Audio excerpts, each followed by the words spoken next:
Ciao! Hi guys! So, I've posted on my Facebook page na mag-Q&A tayo about work from home. So, you're just going to comment your questions tapos try natin sasagutin lahat. So, for now, I have here from Angeli. She said, "Hi po, na to turn off ba ang client pag nakikita nilang wala kang headphones during an interview kahit wala namang observable distractions?" So, ang sagot dyan ay hindi naman. So, hindi na to turn off si client as long as clear or walang ingay, yung hindi nakakarinig si client ng may mga manok na tumitilaok, na merong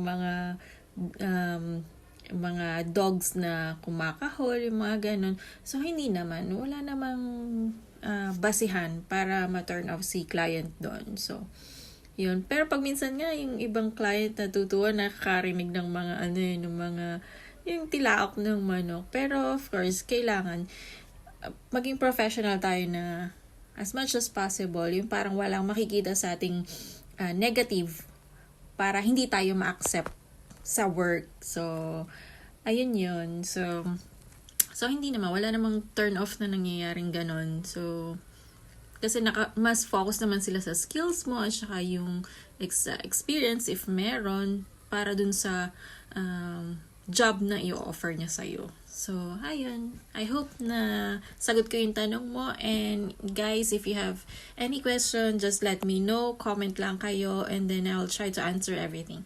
So, grazie!